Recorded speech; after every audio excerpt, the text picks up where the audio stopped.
I got engaged to a blind duke. Episode 166. How should I do a proposal? Oliver, who had been listening to the conversation beside him, hurriedly took out his notebook and prepared to take notes. Seeing the serious expressions of the two men, the butler suppressed his laughter and offered advice. My story probably won't be of much help to your grace. The person is different, after all. Isn't your grace the one who knows Lady Marine best? That's true, the Duke trailed off with an unconfident expression. Oliver also put his notebook back with a deflated face. Then, the wedding ceremony will be after you succeed with the proposal, the Duke hastily interrupted the butler's words. Succeed? Does that mean I could fail? At the Duke's tense expression, the butler hurriedly continued. Since you two love each other, you will succeed. Shall we start preparing for the wedding ceremony after that? Yes, let's do that. You may leave now. Gerald said with a face lost in deep thought. Yes. Silence fell over the office after Sebastian left. Oliver. Gerald called Oliver with a very small hope. Yes. You obviously don't know either, right? Yes, Oliver answered weakly. You may go. Yes. Oliver left the office with drooping shoulders. Gerald let out a deep sigh and turned his gaze toward the window. He hadn't thought about having to propose. He thought they could naturally get married since they had confirmed each other's feelings. One mountain after another, as they say. After returning to the Duke's castle, Marine was rolling around on her bed in a slightly tired state from comforting the people who had worried about her and spending time with them. Lady. You're not doing anything again, but you want to do nothing even more intensely? Yulia. How do you know my feelings so accurately? Marine asked with wide eyes as she rolled to the left. Yulia smiled broadly and met Marine's eyes. You always say that when you're rolling around on the bed. Did I? Lady, if you want to do nothing, why are you exercising on the bed? Elmies, who had been listening to their conversation from the side, asked with a curious face. This isn't exercise. I'm enjoying myself doing nothing. The joy of becoming one with the bed. Yulia and Elmies simultaneously met each other's eyes and shrugged their shoulders. One cannot understand all of their master's intentions. That's when it happened. Knock knock. At the sound of knocking, Elmies slightly opened the door. The lady says she wants to intensely do nothing right now. Really?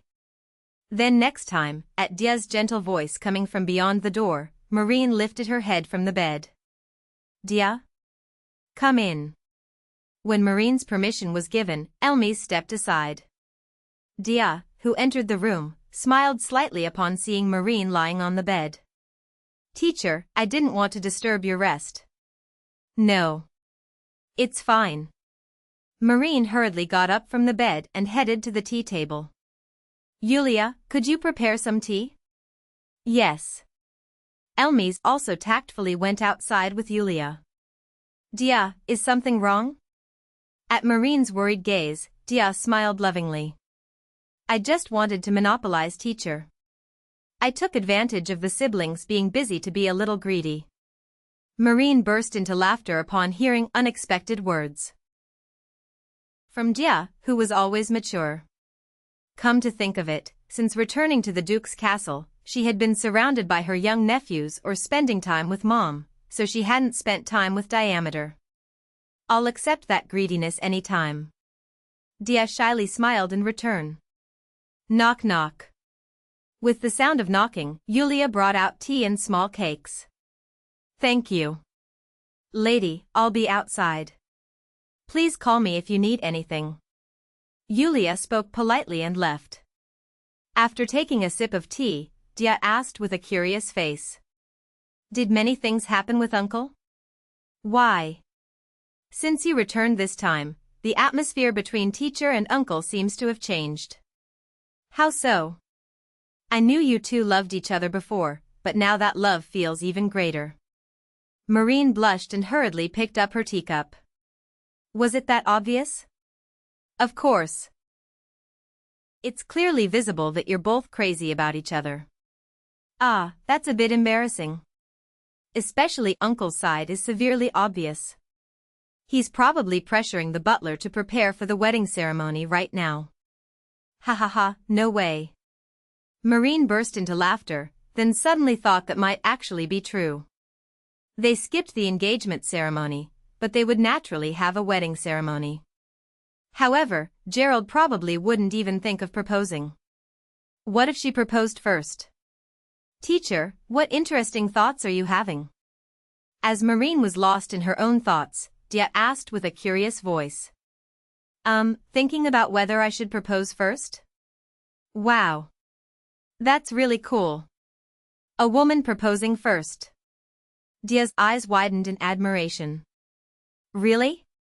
I'll try it once and tell you about it. I'll cheer you on, teacher. And they lived happily ever after. Marine finished reading the last page of the fairy tale book and turned her gaze to Gerald. Though he could see now, he often asked her to read to him, and Marine gladly accepted. It was still under the condition that she received gold coins. Business is business, after all. Marine.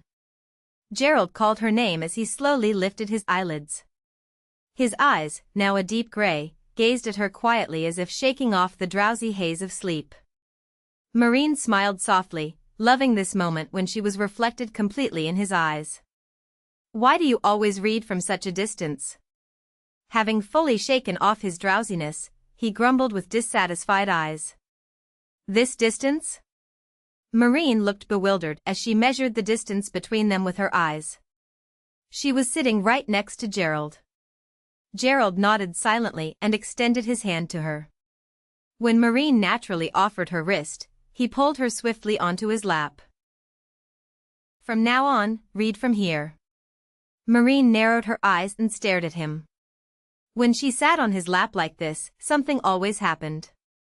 Isn't this too close? It'll disturb your sleep. I can sleep well now even without you reading to me. Though I do sleep more soundly when you read. Exactly. You sleep so soundly when I read to you, so how can I read in this position? They say to keep good things close. If you keep good things close, shouldn't you keep the person you love even closer? Her face turned pink at his sweet words that hit her right in the heart. No, this man really. Why does he make my heart flutter like this? Her heart beat so hard it almost hurt. Gerald tilted his head slightly toward her. You seem to like it. It's not like that. Marine fluttered both hands, fanning her face to cool it down. Gerald admired her face lovingly, taking in every detail. Her pink-tinted skin, light green eyes, cute nose, pink lips. I know everything. What do you know? What you're thinking. Really? I told you to stop reading my mind. Marine adorably covered her head and glared at him. Gerald burst into laughter. He was simply reading her emotional state through sounds, yet she genuinely believed he could read her thoughts, which was so cute it drove him crazy.